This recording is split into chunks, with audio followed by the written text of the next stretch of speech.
આપણે સતાપર વાળા બાપા કોણ, નામ શું? હે, ગાંગા બાપા.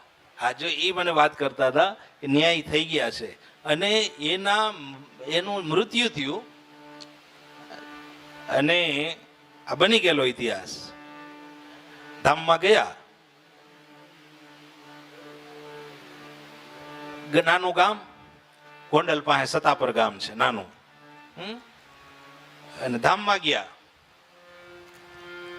ગંગા બાપા એનું નામ સહિત હજી પણ એ ત્યાં પૂજાય છે. તો ધામમાં ગયા, એક ખેડૂત વાડીએથી આવતા હતા અને ગંગા બાપા એને મળ્યા. એટલે કહ્યું, ભાઈ ઘરે જાવ છો? તો કે હા. તમે ગંગા બાપા કઈ બાજુ જાવ છો? તો કે હું તો કે વ્રજની યાત્રા કરવા જાઉં છું, ગોકુલ જાઉં છું. યાત્રા કરવા ઓચિંતા? તો કે હા, હવે ઓચિંતા યાત્રા કરવા જાઉં છું. કઈ નક્કી તમે આવશો કેદી? તો કે હવે કઈ નક્કી નથી,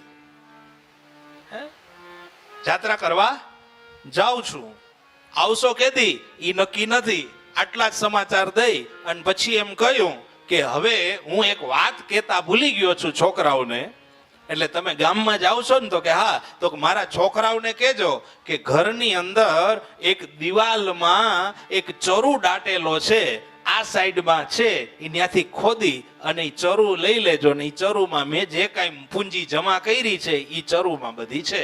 આટલું તમે સમાચાર આપી દેજો. આ પ્રમાણ હતું, સાંભળજો બરાબર. હજી પણ બને છે આ દુનિયામાં, આ કલયુગમાં.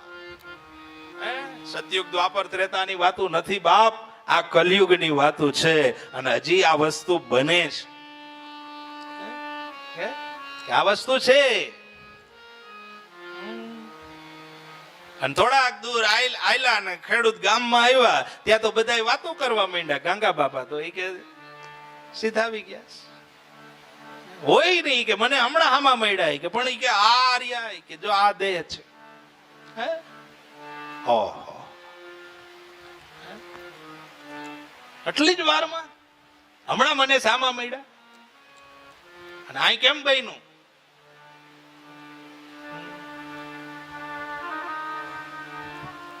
છોકરાઓને કહ્યું, તમને કઈ કીધું છે બાબાએ? ના, કઈ કીધું નથી. યાત્રા કરવા જાઉં છું એવું કઈ કીધું છે? તો કે ના, એવું કઈ નથી કીધું. તો કે એનો ક્યાંય ચરુ ઘરમાં પડ્યો છે એવું તમને કીધું છે? તો કે ના, એવું નથી કીધું. તો કે એને મને કીધું છે. મને તો ખબર નથી, અજાણો વ્યક્તિ ગામનો છે, પણ ખબર ના હોય ને કે ક્યાં મૂકવાનું હોય. આ દિવાલ છે, આ દિવાલમાં ખાડો કરો અને આ જગ્યામાં ચરુ છે, ને ચરુમાં બાપાએ જે કઈ આખી જિંદગીની મૂડી હતી એ મૂડી એમાં જમા કરી છે. એ ખાડો કર્યો, એ ચરુ એમાંથી નીકળો એટલે વાત સાબિત થઈ ગઈ, સત્ય થઈ ગઈ. અને બાપા એવું કહી ગયા હતા કે ઈ ચરુ નીકળે ને એમાંથી જે પૈસા નીકળે ને એનો ઠાકોરજીનો ઉત્સવ કરજો. આજની તારીખે પણ દર વર્ષે ઉત્સવ ત્યાં હજી ચાલુ છે. આ જીવતા સમાધિ લઈ લીધી હોય ને એવી વાત આને કહી શકાય, કે જેને મૃત્યુ જ્ઞાન થાય છે, હજી પૂજાય છે.